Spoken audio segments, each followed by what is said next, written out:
currently live on TikTok, and I want to talk about the 3-date rule, okay? So this won't necessarily apply to everybody, but I really like it, and not everyone will necessarily like this concept, but I've actually found a lot of freedom in it, and found that the people that I've been talking to and working with, excuse me, just moving my chair, have actually found it really beneficial as well.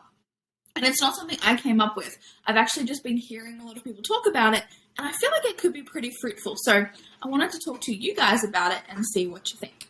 So the 3-date rule is basically I'm going to give somebody 3 dates, 3 dates to get to know me, get to see if they like me. I get to see if I like them before really making a decision about whether I want to be with them or not, right? Whether I actually want to pursue them, get to know them, if you're a guy pursuing them, and then I'm going to make my judgment. And I actually have quite a few guy friends that do this, and it's really nice because it takes a lot of the pressure off, especially in the beginning. I'm sorry, I don't know if you can hear my dog eating in the background. I chose the really wrong time to give him some food. So I do apologize. It will end in a second once he's done eating. But I could just hear him munching away, and I was like, I picked the wrong time to feed him literally before I jumped on a Facebook Live or a TikTok Live. Anyway, so basically you give somebody 3 dates. Like, hey, I'm going to get to know you, and then I'm going to make a decision. I'm not evaluating and getting really carried away in the moment and going through my whole list. Like, as we're going, I'm actually going to do that evaluation part kind of at the end, once I've actually gotten to know them. Because who somebody is on the first date is not necessarily who they are in real life, who they are all the time. They might be stressed, they might be nervous, they, might not be showing up as who they really are. And so it's really important to get to know somebody really, right? So what I found was the people that did this had much easier dating, like just a much easier dating process, right? So they actually gave themselves time to get to know somebody organically, actually make a new friend, and then see, hey, could this be something potentially more? There wasn't all this stress and all this sense of, oh, I've got to make something work. I've got to figure this out like today and find out if we're actually, meant to be. But I can actually just enjoy the process. I can enjoy getting to know them, and then I can make a decision afterwards. I don't have to come with like a list and instructions. And most of the people that I know who have done this have actually been men. And so it's really helped the women feel more at ease as well, because they're not feeling like they're being evaluated the whole time. And the guys are just really focusing on, am I having a good time? Am I actually enjoying this person? Am I actually enjoying their company? Am I actually enjoying being around them? Right? And then if the answer is yes, awesome. We're still going on dates. I'm not even making a decision. Now, obviously, if it's a blatant no, don't like them, don't want to be around them again, that's different. That's obviously very different than, just, I'll continue because I have this rule. But if they're not like a serial killer and there's no big red flags and you're like, hey, they don't completely turn me off, then this is a really good way of getting to know somebody without that added pressure of, I need to make a decision right now. Because a lot of people go into the first date thinking, I need to decide if I want to marry this person. And that's just completely that is a high stakes, big, massive, massive pressure mentality that really brings not a lot of life, because you can't know if you're going to marry somebody. I mean, you might be compatible, and that's what we're looking for when we're dating. We're looking for compatibility rather than, can I marry this person? Because even if you are really compatible, the person that you meet on a first date is not going to be the person that you marry. You're going to work at your relationship. You're going to grow closer together. As the Lord really leads you and guides you, you're going to get closer to Him and each other, and then walk into a marriage and know each other so much better, get along so much better, know how to manage conflict, really have worked on things in your heart. It's just so different. And so to have that expectation of, oh, I'm going to meet, the love of my life, and know on the first date is just really high stakes. And it puts so much pressure on somebody, right?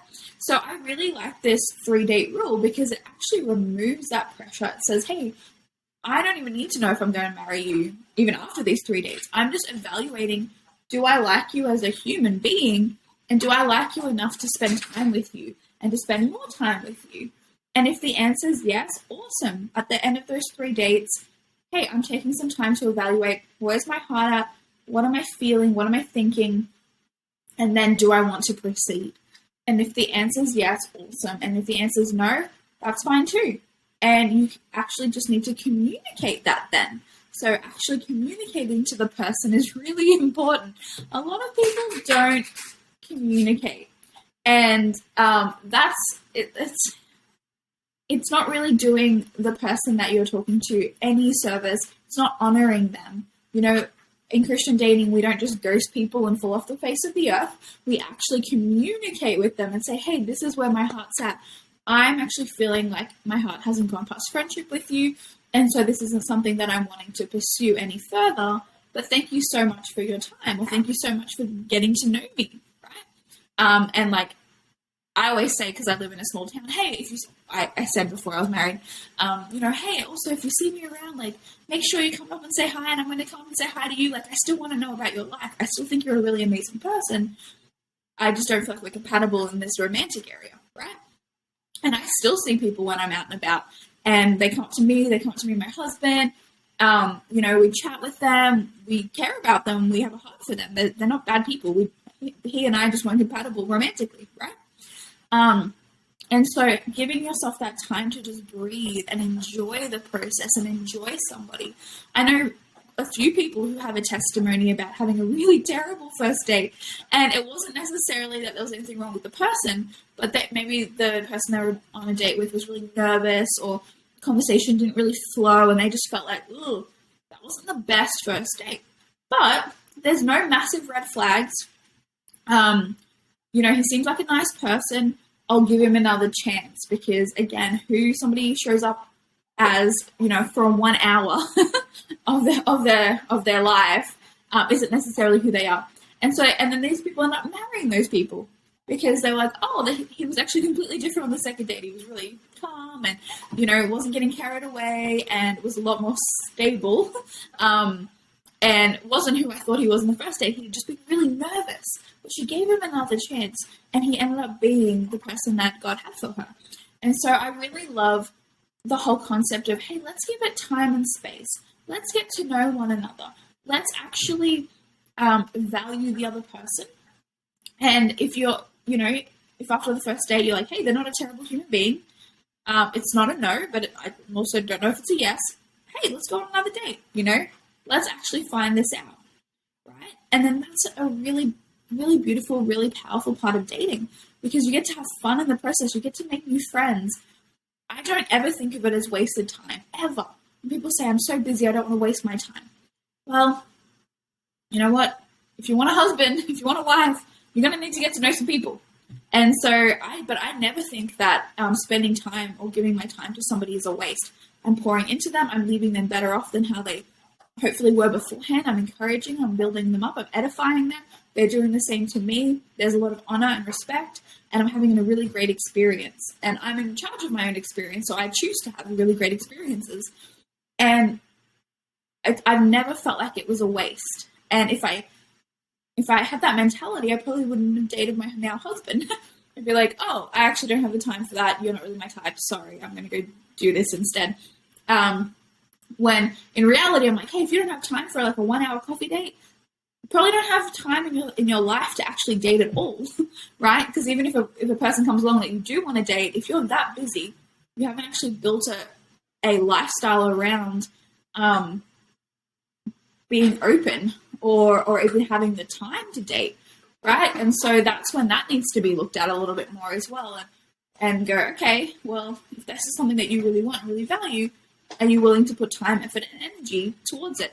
Now, I'm not talking about making things happen or striving, but I'm very big on we do our part, and then we allow God to do the rest, right? And so what does our part look like?